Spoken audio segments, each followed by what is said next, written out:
Bom dia, pessoal. Bom dia para todo mundo. 7 horas em ponto. Hoje é dia 22 de outubro de 2025. Nós estamos começando mais uma edição do Desperta, quarta-feira, meiozinho da semana. Dia que começa agitado ontem pela sessão do Supremo Tribunal Federal, que condenou mais 7 réus da trama golpista, né?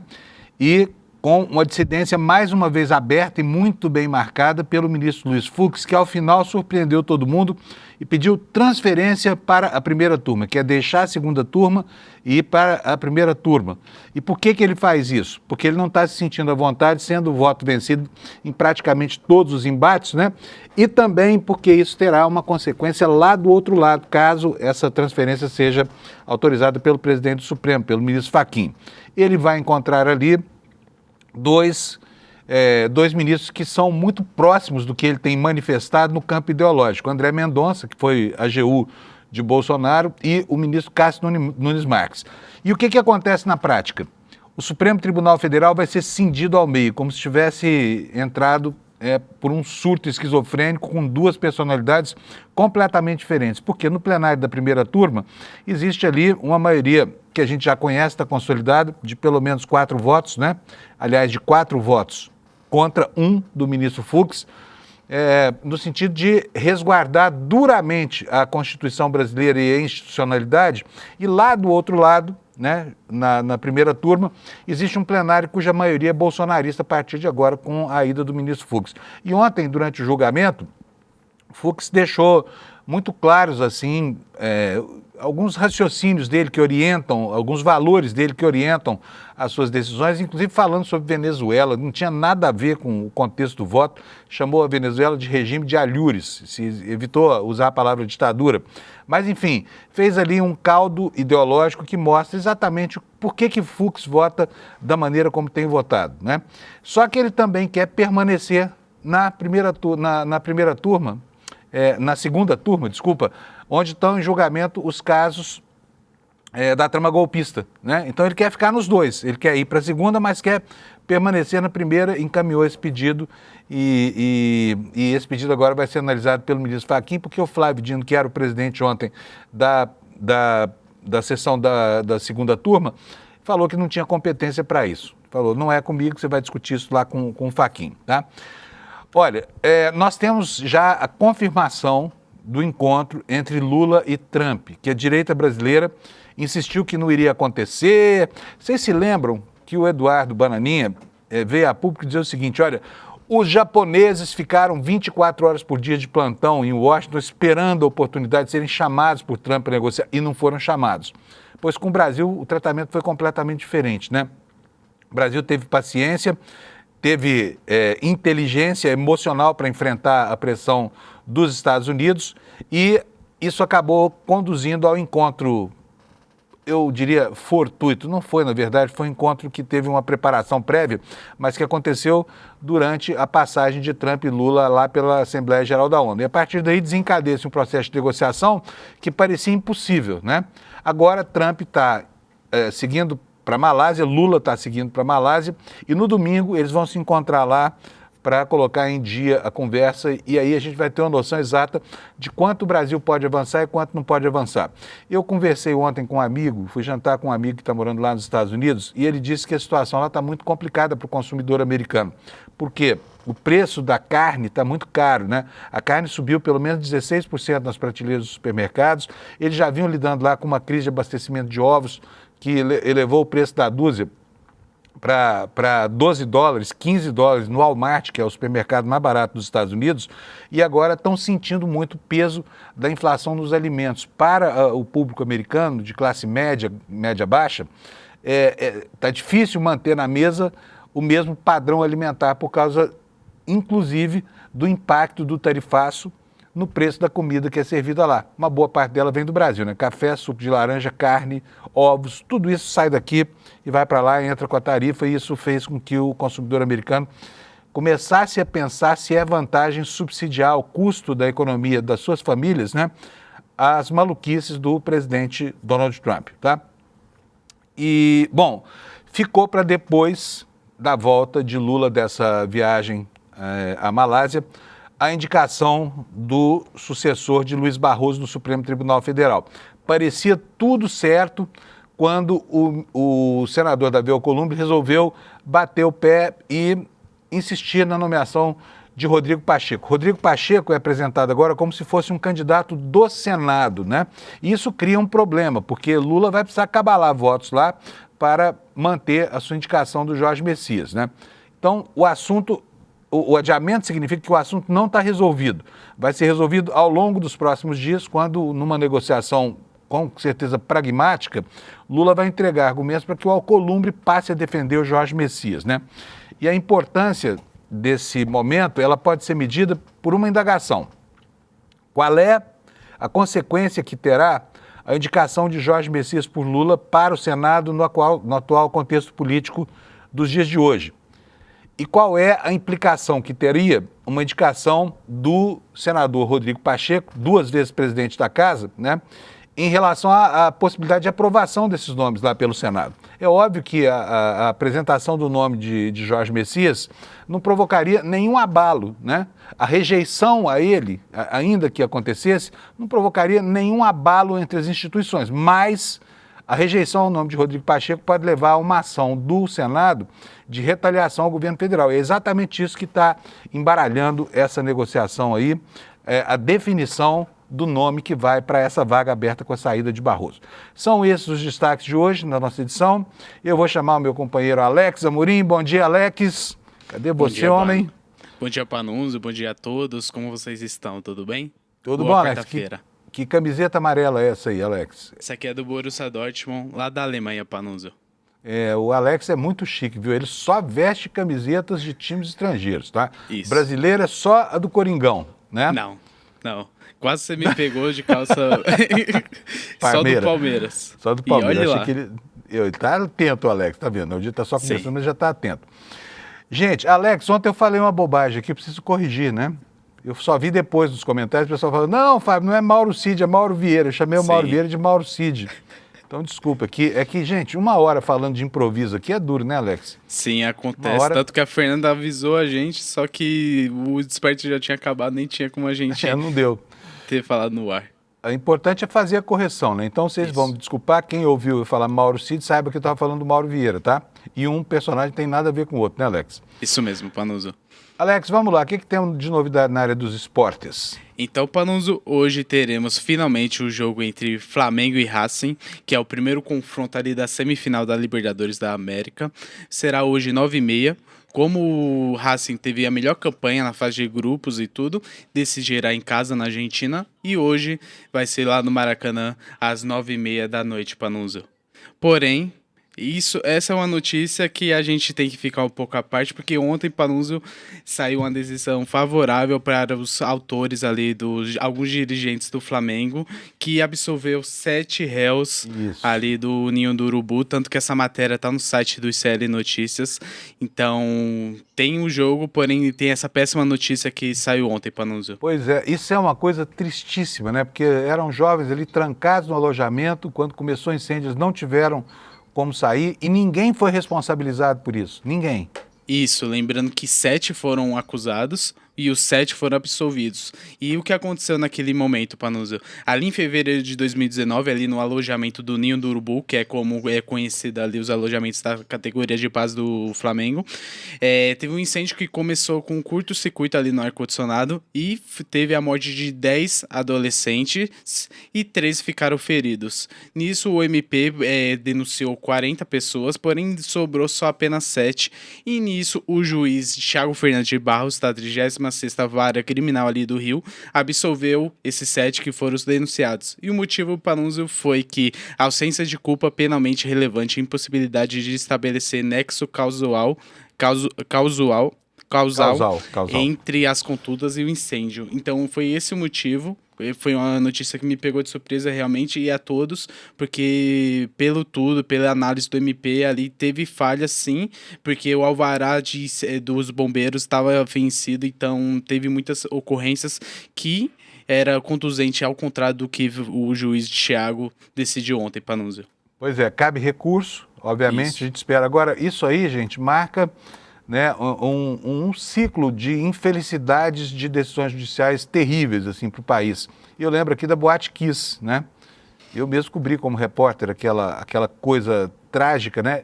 E a justiça com uma dificuldade terrível para condenar esses réus. E agora acontece a mesma coisa em relação a esse incêndio que matou 10 meninos lá no Ninho do Urubu. Uma lástima. A justiça brasileira tem dificuldade em condenar quem promove esse tipo de coisa, né? Assume o risco de provocar uma tragédia como essa, mas faz uso de material inflamável em espetáculos, né? Não coloca travas adequadas nas portas, não pede os alvarás e ainda assim todo mundo sai livre no final das contas. Os mortos estão lá enterrados, ninguém vai devolver a vida a eles, né? Os parentes já perderam tudo que podiam com essas perdas horríveis aí e não há reparação nenhuma.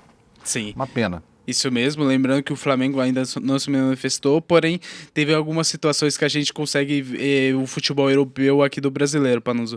Como a gente tinha relatado aqui no Desperto, o Diogo Jota, que é um jogador do Liverpool, que ele morreu no acidente ali de trânsito, o Liverpool arcou com todos os salários em 3 anos com a família e o clube se colocou à disposição da família. O que aconteceu ali, o Flamengo nem se colocou à disposição da família, nem nada do tipo, e nem quis beneficiar a família de alguma forma, desse acontecimento trágico, nem arcando o salário, nem nada do tipo. Então, o clube também tem um pouco de culpa nessa questão, além do que aconteceu, Panuso. É muito triste a história inteira, é horrível. Sim. Tá bom, Alex. E sobre futebol hoje, então, é só o Flamengo e o Racing. Isso, ter, né? E ontem, Panuso, só para não deixar os nossos atleticanos tristes... Você está torcendo pelo Racing, né? Eu tenho certeza absoluta. A minha carinha diz muito, eu não vou falar nada, deixa que o povo, minha imagem fale por mim mesmo. Até porque os palmeirenses estão machucados aí com essa história do Flamengo fazendo gol demais, né? O último jogo foi 3-2, doeu, né, Alex? Sim, doeu, porém hoje eu não vou ser clubista, mas eu acho que vai ser um parelho ali, um jogo entre Flamengo e Racing.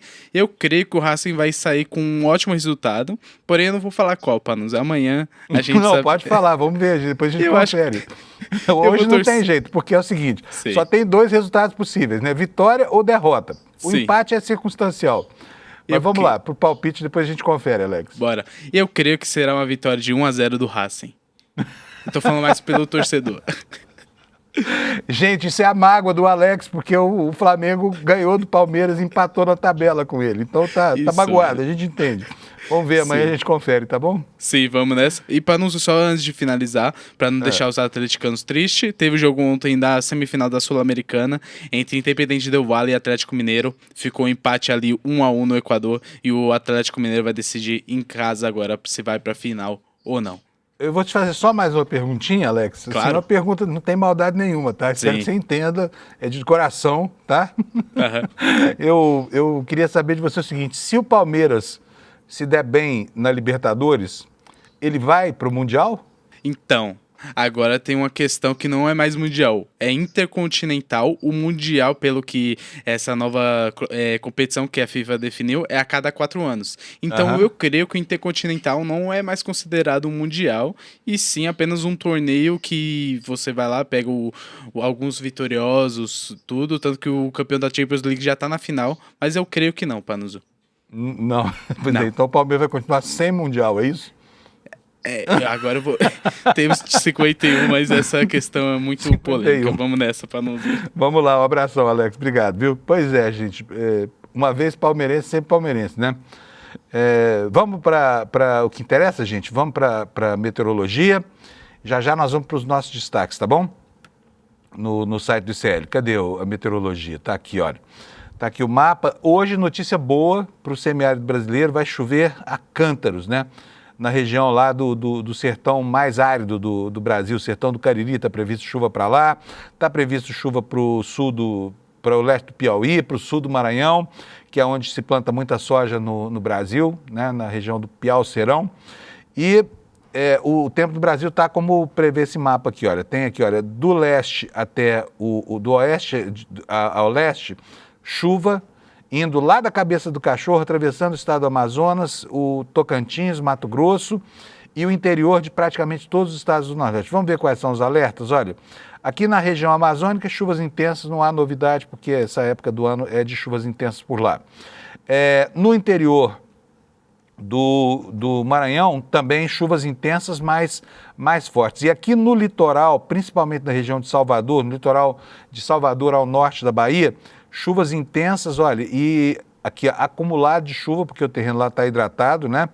E também temos um alerta de temporais lá que podem acontecer hoje, tá? Então o tempo vai ficar assim, chuvoso, para quem gosta de chuva é bom, para quem não gosta é ruim, mas é o que vai acontecer. E aqui no sulzinho do Brasil, nós temos um alerta de ventos costeiros valendo para todo o litoral do Rio Grande do Sul e mais a parte sul do litoral de Santa Catarina, região de Torres, ali próximo a Torres, vai ter vendaval lá, tá? Vamos ver como é que é a condição do vento para orientar os pescadores, né, as pessoas que estão embarcadas.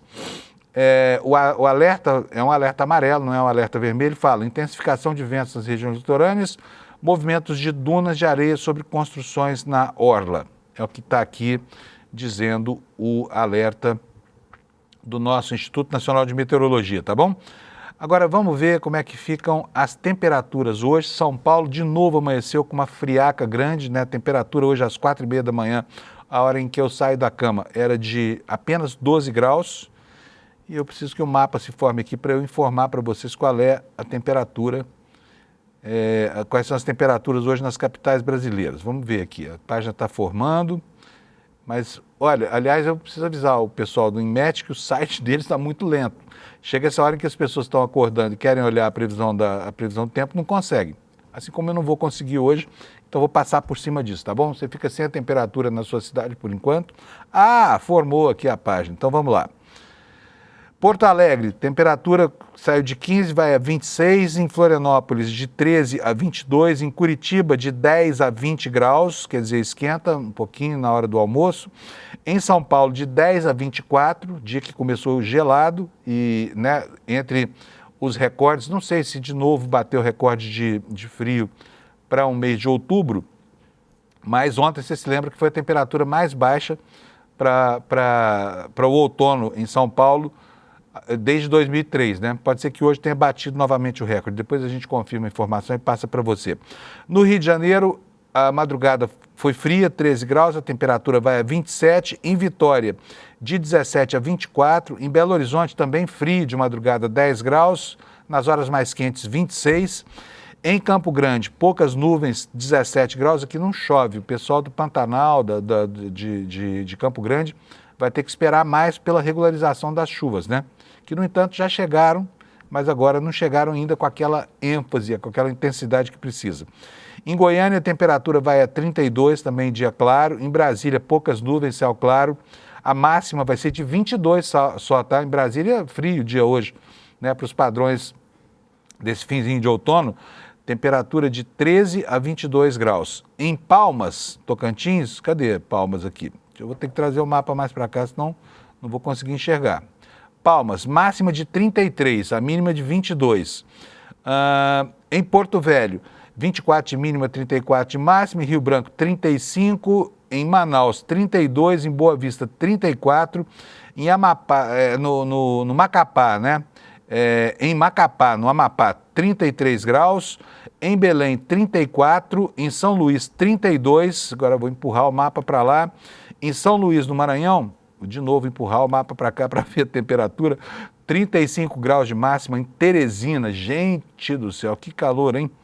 Em Fortaleza, 30 graus de máxima, aqui dia claro, nos estados do Nordeste, tá? A exceção da Bahia, e vai ter dia claro em praticamente todo o litoral. Em Natal, 30 graus de máxima. Em Recife, 29. Em Maceió, 31. Em Aracaju, 28. E Salvador, eu já falei, 27 graus de máxima e 21 graus de mínima, com chuva lá no litoral da Bahia, tá? Essas são as condições do tempo hoje no Brasil e nas capitais. Vamos passar agora para os destaques na página home do nosso site, do iclnoticias.com.br, e a manchete não poderia ser diferente, né? Supremo define pena para condenados do núcleo de desinformação do golpe. O STF forma maioria para condenar os 7 réus do núcleo da desinformação, com a dissidência marcada do ministro Luiz Fux. Daqui a pouquinho a gente vai detalhar como foi o julgamento. Segundo destaque nosso, olha, essa senhora que está aqui que você está vendo aqui nessa foto, ela passou por um caso de discriminação religiosa clara, tá? Ela, saindo de um terreiro de candomblé, chamou um aplicativo, um motorista de aplicativo, e o motorista de aplicativo, ao chegar e perceber que era um terreiro, Ele falou que não ia levar a passageira, tirou um sarro dela e foi embora, não levou. Ela processou a plataforma, o motorista foi afastado. Só que o juiz que prolatou a sentença disse que ela que tinha sido intolerante. Olha que loucura. Daqui a pouco a gente vê essa história, tá bom? O juiz afirmou que a intolerância religiosa vem da própria autora porque ela considerou ofensiva uma expressão cristã que vocês vão conhecer daqui a pouquinho, tá? Vamos ver os outros destaques agora. A Câmara definitivamente acabou com a história da anistia, viu, Bananinha? Pode parar, filho, não adianta mais. Vocês não têm a Câmara e não têm o Trump, então o assunto está encerrado, né? Há uma matéria aqui no nosso site sobre as profissões que estão em alta e as profissões que estão em baixa. É bom que você leia, eu não vou ter tempo de falar sobre ela, mas é bom que você leia aqui no nosso site para se preparar para um futuro que já chegou. E não é o ambiente mais otimista que a gente pode encontrar. Por quê? Porque está tudo, né, muito líquido, está tudo em mudança muito rápido e a gente precisa sempre se orientar para ver como é que vai pagar a conta, pagar os boletos daqui a mais alguns anos, tá? Bom, sobre a indicação do substituto do ministro Luiz Roberto Barroso, a manchete é esta aqui que você está vendo: Alcolumbre orienta Lula a conversar com os senadores antes de nomear Messias. Na verdade é o seguinte, existe uma resistência ao nome do advogado Jorge Messias e os estrategistas do Palácio do Planalto anteveem uma derrota na indicação, caso o atual clima seja mantido. Rodrigo Pacheco, como eu falei agora há pouco, foi 2 vezes presidente do Senado, é uma pessoa que conta com o apoio do Davi Alcolumbre, que não é pouca coisa, né? E tem muito em jogo nessa indicação. Por isso ela acabou ficando para a semana que vem. E olha só que coisa, né, digamos assim, os gatilhos ideológicos levam certos administradores públicos a atos que não se explicam. Como, por exemplo, o governador do Distrito Federal sancionou a lei que cria o Dia da Memória das Vítimas do Comunismo, provavelmente com a pretensão desse projeto de lei de equiparar o Holocausto e os horrores do nazismo, né, aos horrores do comunismo, que são um estigma. Enfim, mas está lá no Distrito Federal, agora tem essa onda nova, tá? E temos também a história do pai de um aluno que lá em Brasília agrediu, no Guará, em Brasília, agrediu um professor com socos dentro da escola, o sujeito um baita troglodita. Chegou lá, foi na sala de reunião dos professores, pegou o professor da filha e deu 9 socos no cara, que ficou com o olho deformado, né? Depois dessa cena de agressão. Por quê? Porque o professor repreendeu a filha dele, que estava usando o celular em sala de aula. Esses são os destaques, são 7 horas e 23 minutos, então agora a gente vai passar a detalhar aqui o noticiário, começando pelo comecinho, começando pelo princípio, pelo início. Supremo define pena para condenados do núcleo de desinformação do golpe, é o que diz aqui a nossa manchete no nosso site hoje, primeiro assunto do dia. A maioria dos ministros concordou com a denúncia e condenou os acusados, placar de 4-1. A matéria no nosso site é da Agência Brasil e ela diz o seguinte: a primeira turma do STF definiu nesta terça as penas dos 7 réus do núcleo 4 da trama golpista. Por 4-1, a maioria dos ministros do colegiado concordou com a denúncia da Procuradoria-Geral da República e condenou os acusados. O colegiado entendeu que os réus promoveram ações de desinformação para propagar notícias falsas sobre o processo eleitoral e atacar virtualmente instituições e autoridades em 2022. Quem foram os condenados? Vou ler aqui rapidinho, né? Ângelo Martins de Nicole, major do Exército, 17 anos de prisão em regime fechado. Reginaldo Vieira de Abreu, coronel do Exército, 15 anos e 6 meses de prisão, regime fechado. Marcelo Bormevete, esse aqui é policial federal. Nesse núcleo havia só 2 que não eram militares, esse é um deles, né? Condenado a 14 anos e 6 meses de prisão, regime fechado. Giancarlo Gomes Rodrigues, subtenente do Exército, 14 anos de prisão, regime fechado. Ailton Gonçalves de Moraes Barros, é major da reserva, esse cara foi expulso do Exército, né? 13 anos e 6 meses de prisão em regime fechado. E Carlos César Moretson Rocha, que é o presidente do Instituto Voto Legal, é o outro que não é militar, foi condenado a 7 anos e 6 meses em regime fechado. Os réus foram condenados pelos crimes de organização criminosa armada, tentativa de abolição violenta do Estado Democrático de Direito, golpe de Estado, dano qualificado por violência e grave ameaça e deterioração do patrimônio público tombado. O Carlos César Moretson foi o único condenado por somente 2 crimes: organização criminosa armada e tentativa de abolição violenta do Estado Democrático de Direito. Os acusados não serão presos automaticamente porque ainda é possível para as defesas recorrer, né? E também, e não foi só a pena de restrição da liberdade, né? A matéria explica aqui que, em função da condenação, os apenados também deverão pagar 30 milhões de reais de forma solidária pelos prejuízos causados pela depredação dos prédios públicos durante os atos golpistas do 8 de janeiro. O valor vai ser dividido com os demais condenados pela trama golpista e, além disso, eles ficam inelegíveis pelo prazo de 8 anos após o cumprimento da pena. Bom, no julgamento de ontem, o ministro Luiz Fux, né, marcando a dissidência, e, enfim, a dissidência que ganha, não é possível não entender dessa forma, mas que ganha contornos ideológicos muito claros, né, quando o ministro vai buscar, inclusive na crítica à Venezuela e tudo mais, argumentos para justificar posições que ele toma no corpo do processo, né? Mas um dos argumentos dele, algo que é caro, inclusive ao ministro Alexandre de Moraes, deveria ser caro a ele também, porque as provas da demolição estavam ali em todos os cantos do prédio do Supremo Tribunal Federal. Inclusive a sala do ministro Luiz Fux foi quebrada e foi até incendiada, tentaram colocar fogo na mesa dele. Mas ele disse que não viu violência, não houve violência nem grave ameaça. Ao que o ministro Alexandre de Moraes respondeu da seguinte maneira. Roda pra gente, por favor, Alex. Nós tivemos violência física contra as pessoas. Basta conversar com nossos policiais judiciários que foram agredidos, em relação a eles jogavam pedras, cacetetes, pedaços de pau, facas, estiletes. Eles precisaram gastar toda a munição não letal, para impedir que se invadisse esse prédio, o anexo 2, e destruíssem os gabinetes. Dizer que não houve violência é uma violência à coragem dos nossos policiais judiciais, ministro Flávio. Aqui, quando roda um vídeo, eu tenho tempo para dar uma olhadinha aqui na área de comentários nossos, né, para a gente poder interagir aqui. Estou vendo aqui as manifestações, todo mundo indignado com essa postura do ministro Fux, agora, mas eu nem coloquei as falas do Fux ainda, vocês vão vê-lo agora. Tem aqui, olha aqui os comentários, ó, RI, é a pessoa que assina como RI, fora Fux peruca. Miriam Gonçalves, pede demissão, Fux. Vladimir Naziel, o Fux se faz de doido. Fábrica de ideias, fora Fux. Quer dizer, o pessoal indignado aqui na nossa audiência com relação ao ministro Luiz Fux, né? E, de fato, assim, é duro para quem viu aquelas cenas, né, e para quem testemunhou a iminência e a violência com que foram tratadas as instituições brasileiras, alguém dizer que não houve nada, né? Mas o ministro Luiz Fux, embora tenha ressaltado, não é que eu não disse que não houve nada, mas no corpo do processo ele passou batido por todas as acusações, né?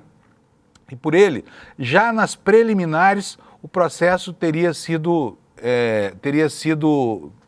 levado para outras instâncias, porque ele não reconhece a legitimidade nem da turma da qual ele faz parte para julgar os casos do 8 de janeiro. E ele colocou isso ontem e defendeu a anulação de todo o processo uma vez mais, e aqui não se pode negar que não houve coerência com o voto apresentado no julgamento do Núcleo 1, né? O núcleo em que estava lá o Bolsonaro. Veja só o que disse o Luiz Fux, dizendo que o Supremo, que a segunda turma não tinha competência para julgar ninguém. Roda para nós, Alex, por favor. Sendo o Supremo Tribunal Federal incompetente para o processo de julgamento da situação penal, deve ser declarada nulidade de todos os atos decisórios praticados até o momento, inclusive o recebimento da denúncia, conforme o artigo 567 do Código de Processo Penal. A mesma consequência decorre do reconhecimento da competência do plenário desta Corte. Acompanho o ministro relator na parte em que não acolheu uma nulidade, mas excluiu a possibilidade desse fato interferir no julgamento. Pois é. Bom, o ministro Luiz Fux surpreendeu todo mundo, não com a qualidade do seu voto, porque, enfim, foi novamente um voto longo, obviamente foi muito menor do que o voto do julgamento do Núcleo 1, né? Porque ali foram 13 horas de blá, blá, blá, enfim, de consulta extenuante à doutrina, que os colegas consideraram tremendo de um exagero formal, além de tudo muito chato. Mas ontem o voto dele foi menor, não significa que foi também um voto curto, né? E bom, além de ter dito que não reconhece competência da segunda turma para esse julgamento, ele surpreendeu todo mundo quando pediu transferência da primeira turma. É óbvio que o clima ali não está bom para ele, porque ele tem sido vencido em todas as batalhas. E lá na primeira turma vai encontrar gente que pensa muito parecido com ele, por tudo que ele tem manifestado. Só que ele não pediu só a transferência, tá? Ele também deu uma de João sem braço. Ele falou, quero ir para a primeira turma, mas também quero julgar os processos aqui da segunda turma. Ou seja, ele é um duplo supremo. Vai ficar nas duas turmas se prevalecer a vontade dele. Roda para nós, Alex, por favor. Senhor presidente, em meados do ano passado, eu combinei com o meu estimado amigo de tantos anos, ministro Barroso, que tinha interesse em vir para a primeira turma. E eu, então, combinei com ele que faria essa permuta. Aliás, é bastante usual esses revezamentos. Como ele se aposentou, eu tive que fazer esse movimento imediatamente, porque fica a vaga lá na segunda turma. Mas eu queria deixar claro com Vossa Excelência que eu tenho várias vinculações de processo da primeira turma. E eu queria me colocar também à disposição, porque o regimento é omisso, de participar de todos os julgamentos que Vossa Excelência já designou em prol da própria Justiça. Então, eu estaria na segunda, a matéria não é regulada pelo regimento, eu estaria aqui, se fosse do agrado dos senhores, que se fosse aceitável, né, eu poder participar do julgamento já marcado. O nosso lamento com relação à compreensível decisão, uma vez que se trata, como Vossa Excelência disse, até de um gesto de cortesia em relação ao colega e um desejo justo de alternância em relação às convivências. Claro que lamentamos.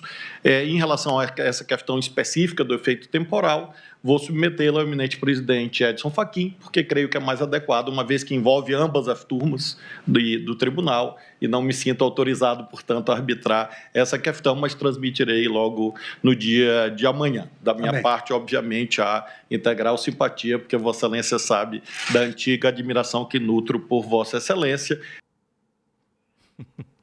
Uma simpatia que a gente vê, mas ele falou assim, a simpatia que nutro por Vossa Excelência, olhando para o outro lado. Não sei o que significa, não vou fazer uma análise semiológica da linguagem corporal do ministro Flávio Dino, não, mas a expressão dele diz muita coisa, né, gente? E vocês ouviram ele dizer aí que lamenta profundamente, né? Eles são muito, muito bem educados e formulam com filigranas, usando os jargões, né? Justificativas muito cavalheirescas para situações que não recomendariam tanto cavalheirismo assim, mas está aí, né? E principalmente o argumento de que ele entende, sim, e principalmente o desejo do ministro Luiz Fux de provocar uma alternância em relação às convivências, foi o que ele falou aí, né? O ministro é uma pessoa muito bem-humorada, a gente precisa entender a ironia que está contida em algumas manifestações dele, né? Bom, mas vamos tirar as ironias e as filigranas e vamos falar do que interessa. Uma decisão que eu acho, aqui na minha opinião, é a decisão absolutamente adequada.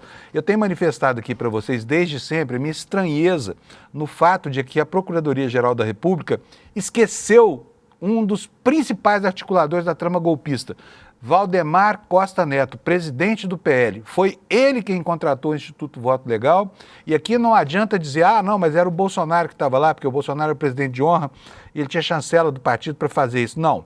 O partido contratou o Instituto Voto Legal para produzir um relatório falso que ontem condenou o presidente desse instituto a 7 anos de prisão. Tá? Então, houve uma ação do partido e o partido estava sob a presidência do Valdemar, que nunca escondeu que é um dos golpistas, mas ficou fora da denúncia da Procuradoria-Geral da República. Eu, sinceramente, não entendo por quê e sei que tem muita gente do campo jurídico que também não entende.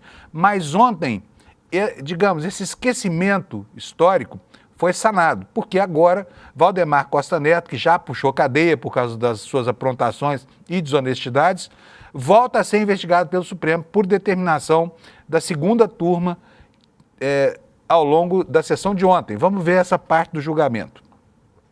Diante das provas trazidas aos autos, proceda-se ao traslado integral para a PET 12.100, com vistas à continuidade da investigação em relação ao Valdemar Costa Neto pelos crimes de organização criminosa e abolição violenta do Estado Democrático de Direito. Indago com relação a esse tópico se o ministro Fux sobre o envio ao Ministério Público, nos termos do 18, desse resultado para fins de eventual reabertura de investigação quanto ao senhor Valdemar da Costa Neto. Eu indago se Vossa Excelência adere ou se fica vencido. Eu não apreciei esse real. Então, fica vencido, né, por maioria. Agradeço. Ou seja, o Fux também foi vencido nessa decisão de pedir à Procuradoria-Geral da República que reabra investigações contra o presidente do PL, né, que, obviamente, vai ter que explicar finalmente, né, como é que foi que ele participou desse momento da história brasileira. Eu acho, sinceramente, que ele tem uma dívida para pagar aí. O Alex, manda para mim aqui o link dessa informação que você me passou para eu poder dar aqui. Não, eu acabei de renovar aqui a página, não encontrei a notícia. Manda para mim, fazendo favor. Tem notícia nova chegando aqui. E olha, na capa do site do ICL não estava até agora há pouco a informação sobre o incêndio lá, sobre a absolvição dos réus do incêndio no Ninho do Urubu, que o Alex já abordou aqui, mas agora está, né? A matéria está aqui no nosso site, está aí a manchete: Justiça absolve réus por incêndio que matou 10 adolescentes no Ninho do Urubu, no Flamengo. Um absurdo, né? Vamos ver onde vai dar isso, porque ainda tem recurso à vontade. Bom, voltando aqui a falar sobre a questão dessa mudança de turma. Primeiro, ela ainda não está decidida, não é um processo automático. Por quê? Porque o Fux é o vice-decano da segunda turma. O que significa isso? Tem uma pessoa lá que tem preferência sobre ele para pedir o deslocamento para essa vaga aberta com a saída do ministro Luiz Roberto Barroso, lá da primeira turma. É a ministra Carmen Lúcia. O critério é da antiguidade, mas ela não manifestou nenhuma vontade de ir para a primeira turma. E quem é a primeira turma? Lá está o maior desafeto declarado do ministro Luiz Fux, que é o ministro Gilmar Mendes. Na semana retrasada, inclusive, os dois trocaram escaramuças públicas dentro do Supremo Tribunal Federal, o que assustou os colegas, né? O Fux foi reclamar que o Gilmar Mendes estava falando mal dele em público. E o Gilmar Mendes falou: não, falo sim em público, mas não falo como você que está reclamando de mim pelas costas, né? E o clima entre os dois foi péssimo. Mas lá está o ministro Gilmar Mendes na primeira turma. Ele é a voz dissonante. O ministro Gilmar Mendes está longe de poder ser considerado um aliado do governo petista. Pelo contrário, ele foi um dos algozes do Lula durante a Operação Lava Jato. Enfim, ele tem uma história pregressa aí de independência e muitas vezes de oposição mesmo aos governos do Lula, né? Essas posições foram evoluindo ao longo do tempo, mas os outros 3 integrantes dessa turma, eles são, com a ida do ministro Luiz Fux, eles são muito alinhados ideologicamente ao bolsonarismo. Quem são? André Mendonça, que foi AGU do Bolsonaro, o Cássio Nunes Marques, né? E agora, com a chegada, se for autorizada, do Luiz Fux, aí se forma uma maioria, porque a turma tem sempre 5 votos, né? E serão 3 contra 2. E quem é o segundo? É o ministro Gilmar Mendes. Então ficarão ali 3 bolsonaristas, mais o ministro Gilmar Mendes nessa turma. Eu imagino que o próximo indicado ao Supremo Tribunal Federal vai encontrar um ambiente muito complicado nessa segunda turma, caso a transferência do Fux aconteça ali. E nós vamos ter, na prática, 2 instâncias do mesmo tribunal atuando de modo diverso, por causa da fragmentação ideológica. Na segunda turma é o comportamento que a gente já tem visto, e na primeira turma de maioria bolsonarista, se a trama golpista caísse ali e um dos ministros não estivesse prevento lá na segunda turma, aí o Supremo poderia ter, com certeza, teria decisões muito diferentes para casos muito semelhantes, quando o assunto é julgado por uma e por outra turma. Vamos ver, porque isso é uma situação de uma certa esquizofrenia institucional. Vamos ver onde vai dar isso, né? Enfim, um tribunal dividido ao meio pela infiltração do ambiente da politização excessiva, né? Da radicalização excessiva de posições no plano ideológico. Bom, vou pegar aqui uma informação que o Alex me passou aqui, uma notícia que chegou agora para compartilhar com vocês. Tá aqui, ó. Vamos aqui, ó. Vou abrir na minha página aqui para que vocês possam ver. Pronto, olha aqui, ó. Ah, sim, tá aqui, informação importante. O acórdão foi publicado, o acórdão do Bolsonaro, tá? Então aqui o acórdão publicado, um documento de 1991 páginas, e começa a contar o prazo para apresentação de recursos, né? E aqui os recursos já vão antecipar que são 2. Um deles não será concedido, que são os embargos infringentes, e o outro pode ser considerado, pode ser conhecido pela turma, que são os embargos de declaração, mas que não tem poder para alterar a sentença. Vamos aqui a informação do Kleber Lourenço no nosso site. O Supremo publicou nesta quarta o acórdão que formaliza a condenação do ex-presidente Bolsonaro e outros 7 réus por tentativa de golpe de Estado. A decisão proferida pela primeira turma por 4-1 marca o início do prazo de 5 dias úteis contados a partir da publicação para que as defesas apresentem os recursos que são cabíveis. Com o documento de quase 2.000 páginas, são 1.991 no total, as defesas poderão entrar com embargo de declaração, recurso utilizado para pedir esclarecimentos, apontar omissões ou contradições ou ainda erros na decisão dos juízes. Na prática, esse tipo de embargo, como eu falei, não muda o mérito do julgamento, só que ele pode ajustar alguns detalhes técnicos e, inclusive, a dosimetria das penas. Bolsonaro recebeu a maior pena entre os condenados até agora, foram 27 anos e 3 meses de prisão, começando em regime fechado. Mesmo sem base jurisprudencial, os advogados também devem tentar apresentar embargos infringentes. Esse tipo de recurso, o Supremo só admite quando há pelo menos 2 votos pela absolvição. No caso do chamado núcleo crucial, apenas o ministro Luiz Fux divergiu dos demais, votando pela absolvição dos 8 acusados, né? De 8 dos 9 acusados, porque ele condenou Mauro Cid. O relator do caso, o ministro Alexandre de Moraes, poderá decidir individualmente sobre os pedidos ou levá-los novamente ao colegiado. Também pode encaminhar as petições para análise da Procuradoria-Geral da República antes de um novo julgamento, dessa vez julgamento dos recursos, né? E a expectativa no Supremo é de que os recursos sejam analisados ainda este ano. É o que nos diz aqui o Kleber no site do ICL. Bom, vamos prosseguir aqui com o noticiário nacional e eu falei para vocês agora há pouco que o presidente do PL, Valdemar da Costa Neto, por decisão da segunda turma, passa a ser investigado pela sua participação na trama golpista, né? No UOL, nós já temos aqui uma matéria que fala sobre a repercussão disso. A matéria vai para a tela aí, olha, o que acontece agora que o STF mandou reabrir a investigação contra o Valdemar. Vamos ver o que acontece? A Procuradoria vai analisar se essas novas provas são suficientes para reabrir diretamente o caso. O órgão também pode pedir diligências extras para a Polícia Federal e avaliar que não há nada relevante relacionado ao caso, mantendo o Valdemar fora da denúncia, né?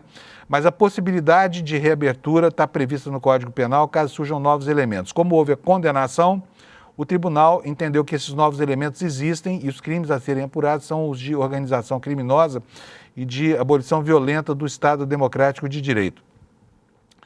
O Valdemar Costa Neto, foi investigado e foi indiciado pela Polícia Federal em novembro passado. Qual era a acusação? Apoio e financiamento de questionamentos à integridade do sistema eleitoral por ter apresentado um pedido de verificação extraordinária das urnas eletrônicas após a derrota de Bolsonaro em 2022. Porém, a PGR não apresentou denúncia contra ele, esqueceu Valdemar. Em fevereiro deste ano, quando o procurador Paulo Gonet denunciou 33 investigados, ele ficou de fora e a PGR não viu elementos suficientes para denunciá-lo.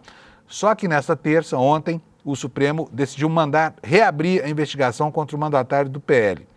Durante o julgamento de um dos núcleos da trama golpista, o da disseminação das fake news, o ministro Alexandre de Moraes, como vocês viram, defendeu que Valdemar fosse investigado de novo, o que foi acatado pela maioria da turma. Foi atacado só pelo ministro Luiz Fux, que se declarou vencido também nesse quesito, né? Agora, deixa eu dizer uma coisa para vocês, lembrando aqui, o Supremo não pode investigar ninguém, tá? Quem tem a prerrogativa de iniciar um processo de investigação é a Procuradoria-Geral da República. Então, se ela novamente resolver não apresentar denúncia, acabou, o caso está resolvido. Mas, se ela encontrar elementos que o procurador Paulo Gonet ainda não tinha visto quando apresentou a denúncia contra os réus dos 4 núcleos, aí Valdemar Costa Neto está enrolado. E a gente sinceramente espera que ele passe por um processo de julgamento, até para que a gente possa conhecer as razões que levaram a PGR a mantê-lo afastado, né, da condição de investigado e de réu mesmo pela trama golpista que ele de fato financiou e que ele estimulou como presidente do PL, como presidente do partido do Bolsonaro. Vamos agora para outros fatos correlacionados. Gente, um absurdo que aconteceu lá na Paraíba, sabe? Olha que história é essa. Está aí na nossa manchete também. Um juiz, ao prolatar uma sentença, acabou sendo indiciado ou denunciado, né? A palavra certa é denunciado por racismo religioso. Por quê? Porque escreveu um absurdo na sentença, na reclamação dessa senhora, uma mãe de santo da Bahia, que foi discriminada porque estava num terreiro de candomblé por um motorista de aplicativo. Vou ler para vocês aqui a matéria. O juiz se chama Ademar de Paula Leite Ferreira Neto, Nomão, né? Do 2º Juizado Especial Civil de João Pessoa. Foi denunciado esse juiz por prática de racismo religioso em uma sentença em que negou indenização à mãe de santo Lúcia de Fátima Batista Oliveira. Ela sim vítima de intolerância. Na decisão, esse juiz entendeu que quem teria agido com intolerância foi a própria mulher. E aí vamos entender por quê, né? E não o motorista que cancelou a corrida com uma alegação completamente absurda. O Ministério Público da Paraíba abriu um procedimento para apurar o caso após a denúncia de uma associação de defesa da liberdade religiosa. O órgão encaminhou o processo à Corregedoria do Conselho Nacional de Justiça e à Corregedoria do Tribunal de Justiça da Paraíba. Lúcia de Fátima acionou a justiça por quê? Ela chamou lá o motorista de aplicativo, ele chegou e recusou a corrida. Ele disse o seguinte, ó, sangue de Cristo tem poder, quem vai é outro, tô fora, kkk. O motorista foi banido da plataforma, mas esse juiz, né, sabe-se lá por quê, ele colocou na sua sentença algo completamente inusitado e anômalo. Diz aqui o texto do nosso site. Na sentença em setembro, o juiz afirmou que a intolerância religiosa vem da própria autora. Por quê? Porque ela considera ofensiva uma expressão cristã, que é o sangue de Jesus tem poder. A decisão gerou forte reação de entidades do movimento negro e religioso que classificaram a fala do magistrado como manifestação de intolerância institucional. O juiz disse que a atuação dele segue as leis e o código de ética da magistratura e afirmou que não comenta processos que ainda não transitaram em julgado. O advogado de Lúcia de Fátima Batista de Oliveira, se chama João do Vale, disse que a decisão ela foi estabelecida com profunda perplexidade e consternação e que, abre aspas, o magistrado optou por construir uma argumentação que extrapolou os limites do debate processual estabelecido. E ressaltou também que a sentença representa um grave sinal de perpetuação de violência institucional. Aqui nós temos a nota do juiz, ele diz o seguinte, eu esclareço que essa ação não tramita em segredo de justiça, as peças são públicas e também as decisões nelas proferidas, que qualquer um do povo pode ter acesso a elas. Quantas decisões deste juiz, referindo a ele mesmo, naquela ação, observa apenas que a minha conduta no processo onde atuo é pautada pela estrita observância dos limites legais vigentes no país, à Lei Orgânica da Magistratura Nacional e ao Código de Ética da Magistratura Nacional. Assim, não tenho como opinar sobre o processo meu ou de outrem, ainda não transitado em julgado.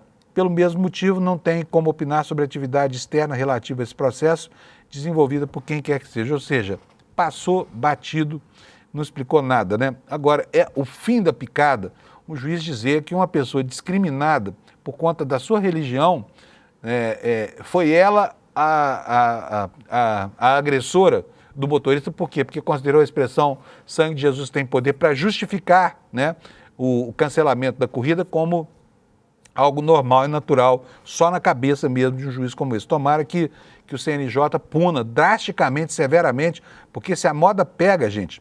Olha, preciso lembrar aqui de certos abusos que têm sido cometidos, principalmente no Nordeste brasileiro, onde algumas religiões neopentecostais, que são absolutamente fundamentalistas, tentaram, inclusive, mudar hábitos culturais das pessoas.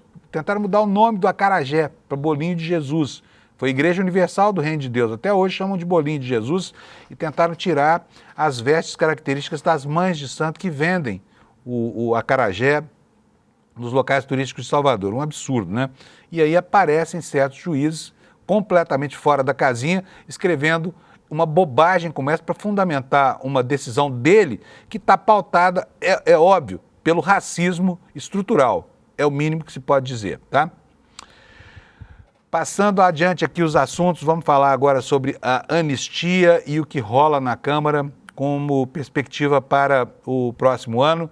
Está aí a informação de que está enterrada a anistia, não volta mais à pauta, né?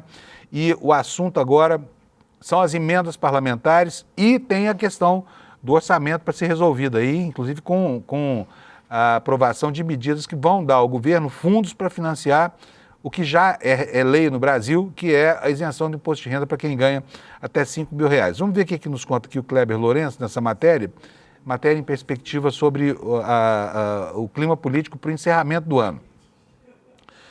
A proposta de anistia aos envolvidos nos atos de 8 de janeiro está praticamente enterrada no Congresso. O tema que já inflamou a disputa entre governo e oposição perdeu apelo político, foi substituído pelas tratativas orçamentárias e pelas movimentações partidárias de olho já nas eleições do próximo ano. No plenário reina o silêncio. Ninguém quer assumir o desgaste de uma votação que não renda dividendos eleitorais. Nos bastidores, membros da articulação política do Palácio do Planalto descrevem um ambiente de desmobilização total. A leitura é de que o Congresso vive uma espécie de impasse confortável, em que nenhum lado quer se mover. Uma declaração aqui, entre aspas, dá conta do seguinte: ninguém está querendo votar a LDO por agora. Para o governo é ruim, pois antecipa o calendário de emendas e a cada dia que passa melhora. Isso é o normal, as estimativas de receita. Então cabe mais coisa para o ano que vem. Para a oposição também não é bom, porque apesar de antecipar o calendário das emendas, acaba sendo uma vitória para o governo e reduz uma frente de pressão por mais recursos, avaliou uma fonte do Palácio do Planalto. A líder do PSOL na Câmara, deputada Thalíria Petroni, também afirma que a anistia já saiu do horizonte político. O que disse a Thalíria? Olha, não vejo nenhum clima para a anistia avançar. A mobilização nas ruas enterrou de vez a PEC da blindagem, garantiu que o imposto de renda fosse aprovado com isenção para quem ganha até 5 mil, compensando naqueles do andar de cima os mais ricos do Brasil.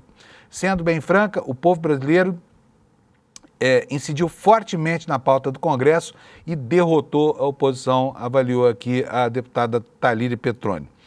Com relação ao orçamento de 2026, governo e Centrão se voltam integralmente para a LDO e para a disputa por espaço no orçamento de 2026. O cálculo político é simples. Quanto mais o tempo passa, melhores as estimativas de receita e maior a margem para acomodar aliados com novas emendas e verbas. Então é esse o clima no Congresso. A informação importante é que o ano vai chegando ao fim, aí começa a pressão pelas pautas econômicas, que são obrigatórias no Congresso Nacional, e isso faz com que a anistia fique para nunca mais, se Deus quiser. Enquanto lá nos Estados Unidos, né, Paulo Figueiredo e Bananinha começam a entrar em desespero por causa da falência absoluta da tentativa de estender o golpe de Estado para além das fronteiras brasileiras, né? Um dos assuntos candentes é a indicação que o Lula deve fazer do Jorge Messias, o advogado-geral da União, para ocupar a vaga aberta com a saída do ministro Luiz Roberto Barroso do Supremo Tribunal Federal. Mas aí surge no horizonte este homem da foto, Davi Alcolumbre, presidente do Senado, um homem de máximo pragmatismo nas suas ações e que só faz coisas que convirjam para os seus interesses, tá? Vamos ver o que nos conta aqui mais uma vez o Kleber Lourenço. Como o Kleber Lourenço escreve, hein, gente? Vocês estão vendo aí. O presidente Luiz Inácio Lula da Silva é uma máquina, viu, Alex? O Alex está falando aqui no meu ouvido que ele é uma máquina. O presidente Luiz Inácio Lula da Silva se reuniu na noite de segunda com o presidente do Senado. A gente já tratou dessa informação aqui ontem para tratar da indicação do Jorge Messias ao Supremo Tribunal Federal. E membros da articulação política do Planalto informaram que o Alcolumbre continuou defendendo o nome do Rodrigo Pacheco, ex-presidente do Senado, para essa vaga, né? Então, Padrinho é forte e o candidato é forte também. Afinal de contas, é um senador. E é preciso lembrar aqui que o Senado age com espírito de corpo em quase tudo que diga respeito ao Supremo Tribunal Federal. Então, agora nós temos a seguinte situação, na prática. Um candidato do Planalto, é prerrogativa do presidente indicar o nome, e um candidato do Senado, porque é prerrogativa do Senado aprovar ou não aprovar o nome. E esse impasse fez com que algo que deveria ter sido anunciado ontem fosse postergado para depois da volta do presidente Lula dessa viagem à cúpula da Malásia, né? A matéria do Kleber nos diz mais. Ela fala assim: de acordo com integrantes da articulação política, o presidente da CCJ sugeriu que o governo aproveite o período de viagem de Lula à Ásia para preparar o terreno no Senado, evitando desconfortos ou resistências. A expectativa é que, com o retorno do presidente ao Brasil na semana que vem, ele converse pessoalmente com Pacheco e seus ministros e só então anuncie o nome de Messias. A reunião no Palácio da Alvorada foi articulada pelo líder do governo do Senado, senador Jacques Wagner, que atua como principal interlocutor entre Planalto e Senado. De acordo com fontes próximas à negociação, Alcolumbre considerou mais adequado alinhar previamente a indicação com líderes da casa, sobretudo com Pacheco, aliado nas últimas indicações à Suprema Corte. Aí vou fazer aqui uma pergunta para a gente entender direitinho o que está acontecendo lá. Coloque numa balança as consequências de dois cenários. Cenário 1, Lula confirma o nome de Jorge Messias. O que pode acontecer a partir daí dentro do Senado Federal? Eu já vou antecipar. O Senado pode, na pior hipótese para o governo, se recusar a referendar a indicação. Aí vai ser muito ruim, né? Porque não creio que haja nenhum precedente na história, tá? Vou confirmar isso, não sei se há um precedente, mas creio que não, porque sempre há uma negociação prévia dessas pautas. Então, pode haver a recusa ao nome de Jorge Messias. E pode haver também um movimento dos senadores e do Davi Alcolumbre de retaliação ao governo por não ter aceitado aquele que seria hoje o candidato do Senado, né, o Rodrigo Pacheco. Cenário número 2. Lula desiste de Jorge Messias, entuba uma derrota, mas ele fica livre do vexame de ter uma indicação negada pelo plenário do Senado, né? Então ele não indica o Jorge Messias, indica o Rodrigo Pacheco. Qual é a consequência?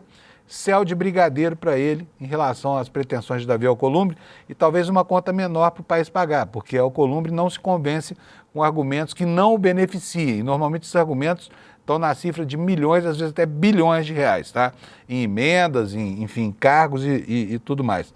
Então o cenário hoje é esse, é um cenário complicado, né? O que Lula vai fazer? Vai se sujeitar à possibilidade de uma derrota ou vai ceder e aceitar essa sugestão da indicação de Rodrigo Pacheco, indicando uma pessoa em quem ele efetivamente não confia, né, para uma vaga importantíssima na composição do Supremo Tribunal Federal. É o nó górdio que ele vai ter que desatar. Tá? E aqui, só continuando, a matéria ainda nos conta aqui que em entrevista à CNN, Jacques Wagner disse acreditar que Lula já se decidiu em nome do Messias e diz o seguinte: acho que está com a convicção firmada. Acho que está com a convicção firmada. O senador confirmou que foi o responsável por articular esse encontro entre Lula e Alcolumbre e disse que se reuniu com o presidente na manhã dessa terça-feira para saber o teor da conversa. E disse o seguinte: ele foi defender o nome do Pacheco. Se o presidente disse para ele, mas eu já escolhi ou não escolhi, eu não sei. Não gosto muito de me precipitar para não dar uma barrigada, porque só vai estar valendo mesmo quando tiver, ou seja, quando tiver a indicação. E acho que se está com convicção firmada sobre Messias, afirmou o ministro aqui, afirmou o Jacques Wagner. Então, gente, a tradução disso, né? Estava tudo certo, Jorge Messias seria indicado ontem, mas o gato dele subiu no telhado. E ninguém sabe exatamente o que vai acontecer na volta do presidente Lula, ele que quer muito ver esse aliado de primeira hora nomeado, né, mas o Senado é quem vai ter que referendar a indicação, então a questão é complicada. Bom, Lula, né, já a caminho da cúpula da Malásia, conseguiu confirmar para o domingo que vem o encontro tão esperado com Donald Trump, encontro presencial. Está aí a manchete na Folha de São Paulo: Brasil e Estados Unidos agendam o encontro de Lula e Trump para domingo, lá na Malásia. Os negociadores trabalham para que a reunião seja realizada na Ásia depois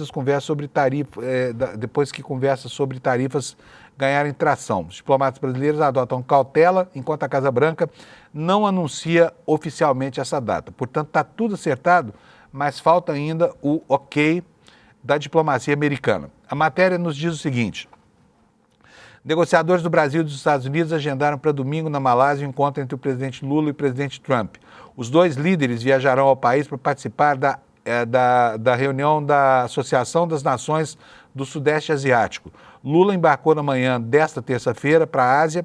A cúpula vai ser entre os dias 26 e 28 de outubro, portanto, com uma margem pequena de datas, um período muito estreito.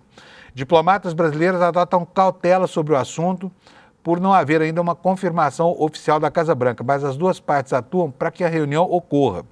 Desde que Lula conversou brevemente com Trump durante o encontro na Assembleia Geral da ONU, seus aliados defendem que uma reunião presencial entre os dois aconteça num terceiro país, como tem mostrado aqui, diz a Folha, como ela tem mostrado. Preocupação entre diplomatas e integrantes do Palácio do Planalto é a de não expor o presidente desnecessariamente. E existe uma preocupação de que isso possa efetivamente acontecer se o encontro for no Salão Oval da Casa Branca. Trump já teve atritos ali com vários presidentes da África do Sul, do Zelensky, da Ucrânia, e são escaramuças públicas. Ele faz questão de humilhar as suas contrapartes, Diz a matéria da Folha de São Paulo aqui: não está claro se os governos teriam algum anúncio a ser feito em relação à redução de tarifas, já que as negociações mais sérias a respeito de sobretaxas acabam apenas de começar. A largada das tratativas foi dada na semana passada, numa reunião entre o ministro Mauro Vieira, que ontem eu chamei de Mauro Cid aqui, e o secretário de Estado dos Estados Unidos, Marco Rubio. Foi o primeiro encontro dos chefes da diplomacia de países desde que Trump e Lula conversaram. Olha, ainda mais um trechinho da matéria do UOL aqui para vocês.